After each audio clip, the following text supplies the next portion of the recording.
Good evening friends, कैसे हो आप सब। मैं मनोज कुमार आपका स्वागत करता हूं हमारे इस YouTube चैनल पर। जैसा कि दोस्तों हमने इंट्रोडक्शन में आपको बताया था कि हम एकेडमिक सिलेबस को कवर करने वाले हैं बिल्कुल प्रॉपर तरीके से, स्टेप बाय स्टेप।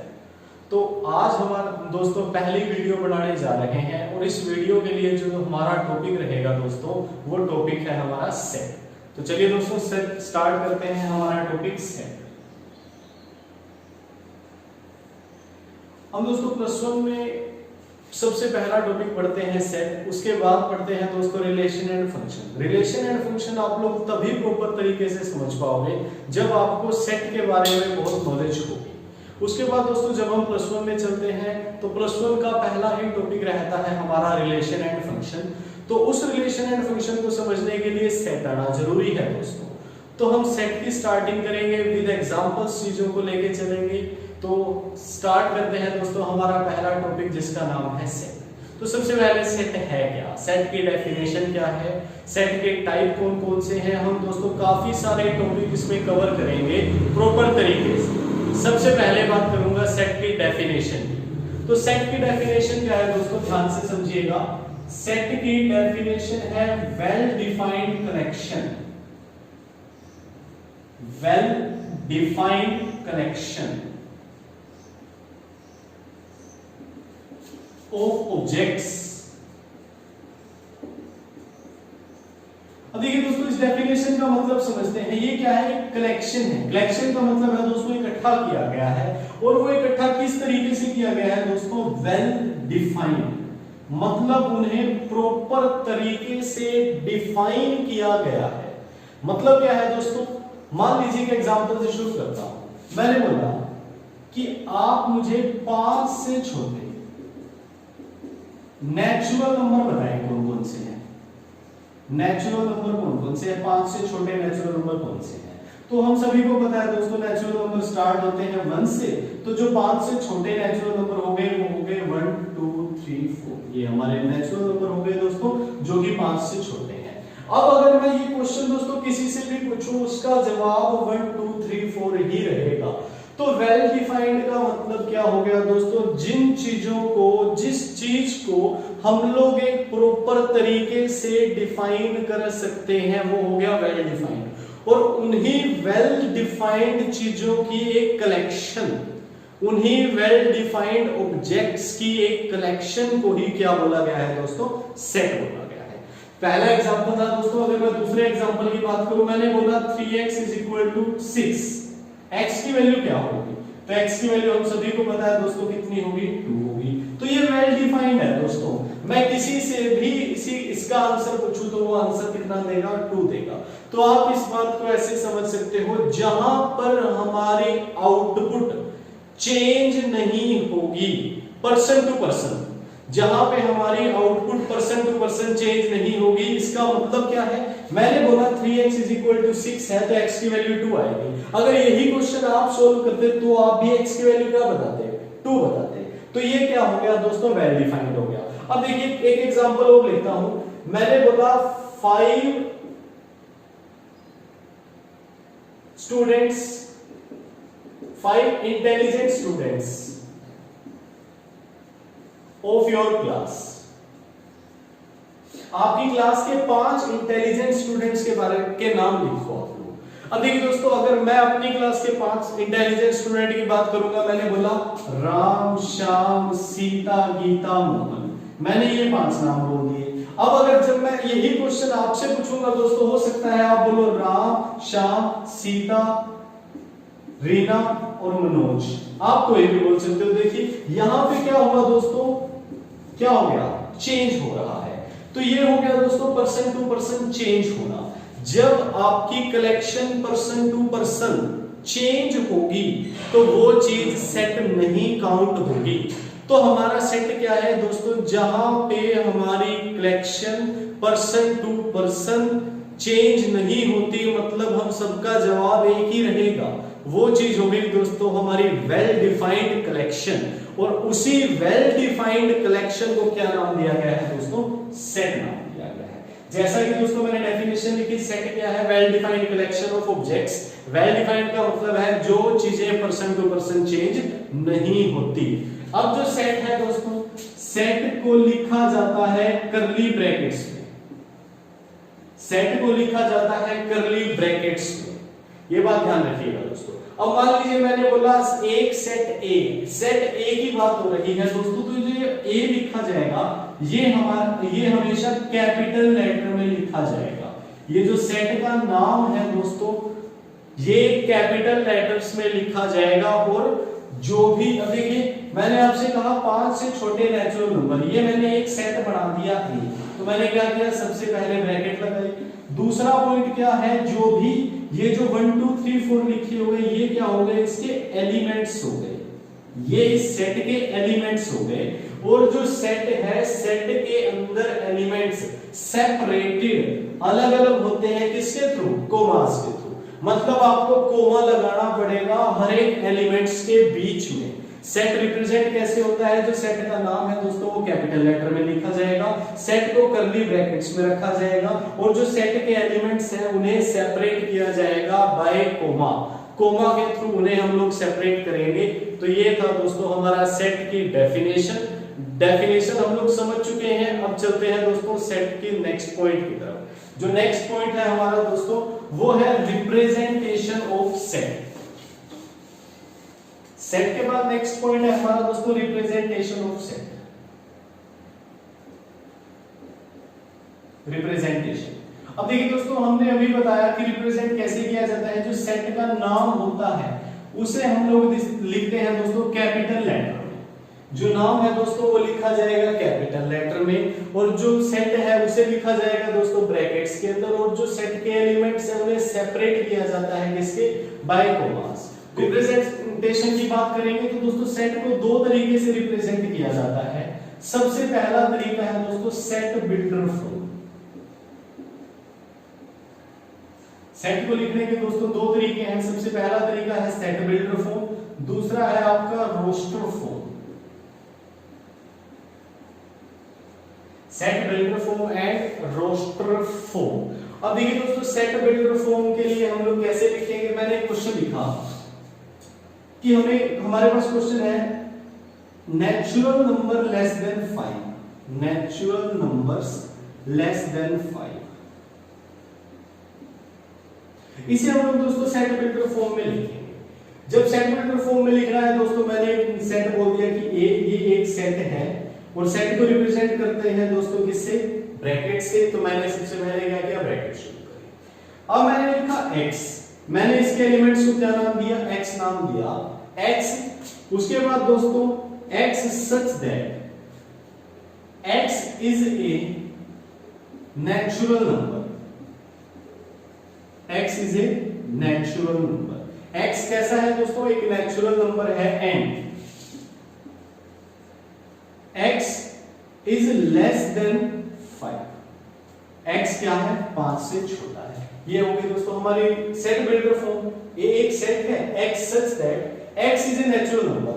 x कैसा नंबर है, एक नेचुरल नंबर है, and represent by and x is less than 5, और x की जो वैल्यू है वो क्या है, 5 से छोटी है। ये जो दोस्तों सेट बिल्डर फॉर्म है, इसे लिखने के हमारे अलग अलग तरीके हो सकते हैं। अब इस चीज को मैं इस तरीके से भी लिख सकता था, देखिए कैसे। मैंने बोला a एक सेट है x such that x belongs to n, x belongs to n। n किसे रिप्रेजेंट करता है दोस्तों, नेचुरल नंबर को। अब एक बात ध्यान रखिएगा, कुछ सेट हमारे पास पहले से ही डिफाइन है। जैसे मैंने बोला n डिफाइन है दोस्तों किसके लिए, नेचुरल नंबर के लिए। अगर दोस्तों मैं बात करूं z की, तो z डिफाइन है दोस्तों हमारा इंटीजर के सेट के लिए। अगर मैं बात करूं दोस्तों z की, तो z हमारा फिक्स है पहले ही किसके लिए, इंटीजर के लिए। n हमारा फिक्स है किसके लिए, नेचुरल नंबर के लिए। अब मैंने ये जो पहले लिखा था x is a natural number, x is a natural number, इसे मैंने सिर्फ लिख दिया x belongs to natural number. ये जो दोस्तों मैंने e लिखा, इसका मतलब है बिलोंग्स टू, इसका मतलब है दोस्तों बिलोंग्स टू, कि जो x एक सेट है उसकी वैल्यू किस में काउंट करेंगे दोस्तों, नेचुरल नंबर्स में काउंट करेंगे। ये वैल्यू किससे बिलोंग करेगी दोस्तों, नेचुरल नंबर से बिलोंग करेगी, and x is less than 5। ये हो गई दोस्तों हमारी रोस्टर फॉर्म। रोस्टर फॉर्म का मतलब है चीजें कैसे बनी हैं, वो चीज आप उस फॉर्म में आपको लिखना होगा। वही अगर दोस्तों मैं सेट बिल्डर फॉर्म में कैसे चीजें बनी है वो लिखनी होगी। जब दोस्तों मैं रोस्टर फॉर्म की बात करूंगा, रोस्टर फॉर्म में क्या है, आपको हर एक एलिमेंट को अलग अलग बताना होगा। आपको हर एक एलिमेंट को, हर एक उस ऑब्जेक्ट को अलग अलग शो करना होगा। अब अगर मैं रोस्टर फॉर्म में इसी चीज को लिखता तो कैसे लिख सकता था, एक सेट है और इस सेट के अंदर अब मैं डायरेक्ट एलिमेंट्स लिखूंगा। एलिमेंट्स आप बताओ, नेचुरल नंबर लेस देन 5, 5 से छोटे नेचुरल नंबर कौन से हैं, 1 2 3 4। ये हो गया दोस्तों हमारा एक सेट है जिसके अंदर एलिमेंट्स क्या है, 1 2 3 4। ये तो है दोस्तों एलिमेंट्स। ये हो गई हमारी रोस्टर फॉर्म, जहां पे आपको दोस्तों एवरी एलिमेंट, हर एक एलिमेंट सेपरेट शो किया जाएगा, सेपरेट शो किया जाएगा, वो हो गई आपकी रोस्टर फॉर्म। और जहां पे चीजें बढ़ती कैसे हैं वो हो गई दोस्तों हमारी सेट बिल्डर फॉर्म, वो हो गई दोस्तों हमारी सेट बिल्डर फॉर्म। अब इस चीज को आप लोग समझ सकते हो, कुछ और एग्जांपल्स लिखते हैं ताकि क्लियर हो जाए कोई। तो दोस्तों सेट को रिप्रेजेंट करने के हमारे पास दो तरीके हैं, एक तो है दोस्तों set builder form and second is roster form.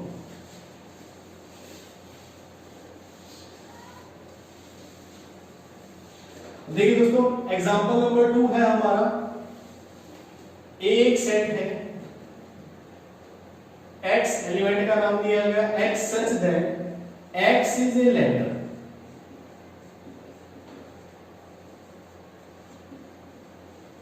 of word apple।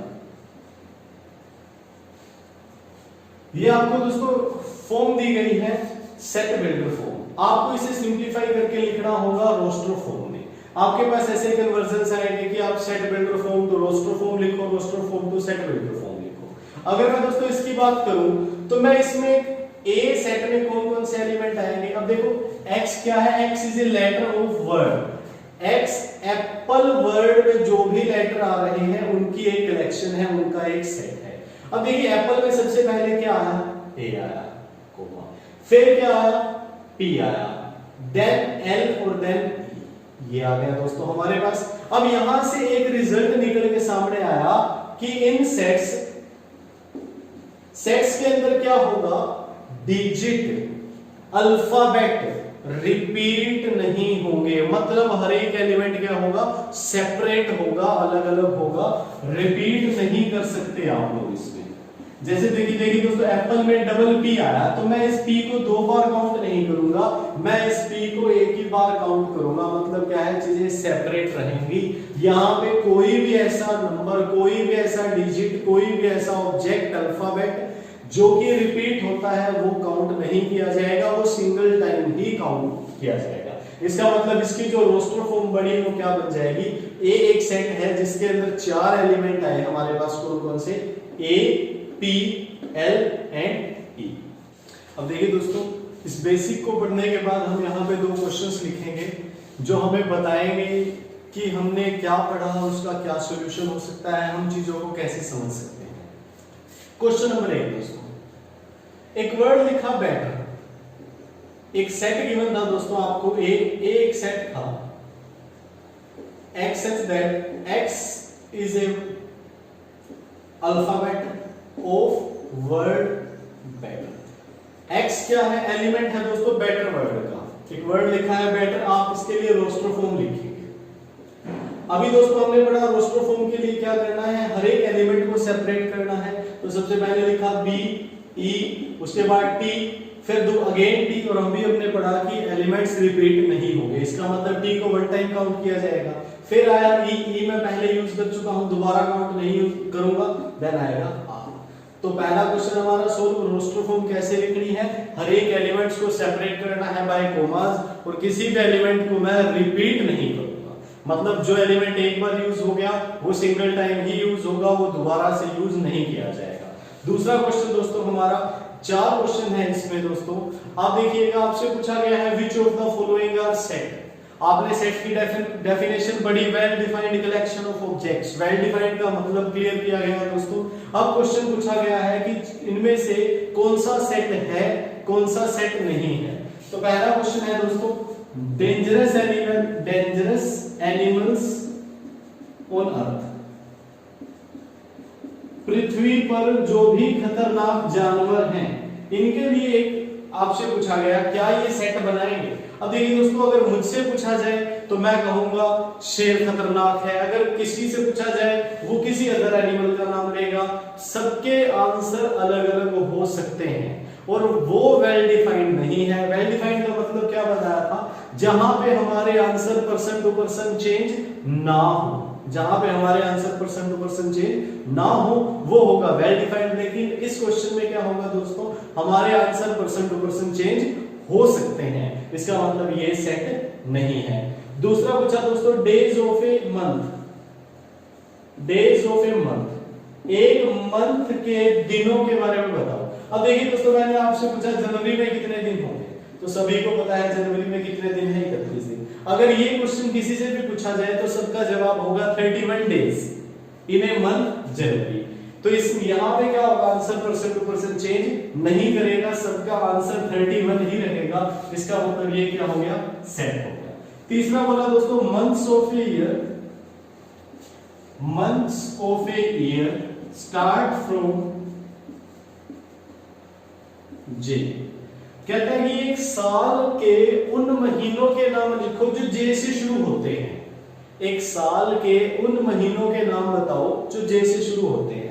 तो सबसे पहले तो दोस्तों जनवरी, उसके बाद जून, जुलाई, अगस्त, सितंबर, अक्टूबर, नवंबर, दिसंबर, ये तो 3 महीने हैं दोस्तों जो कि हमारे जे से शुरू होंगे।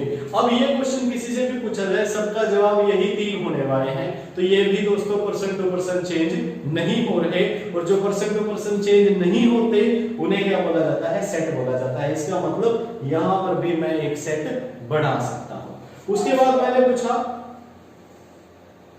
स्टार प्लेयर्स ऑफ क्रिकेट या फेवरेट प्लेयर ऑफ क्रिकेट।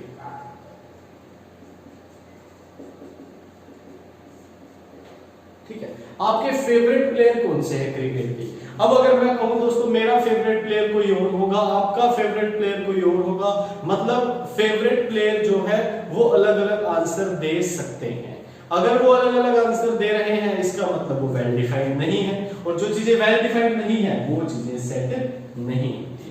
तो इन 4 एग्जांपल्स ने दोस्तों ये बात क्लियर कर दी कि जो चीजें वेल डिफाइंड है, जिनका जवाब पर्सन टू पर्सन चेंज नहीं होगा, वो होंगे दोस्तों हमारे सेट, और जिनका जवाब पर्सन टू पर्सन चेंज होता है वो हमारे सेट नहीं होते। ओके दोस्तों, थैंक यू सो मच।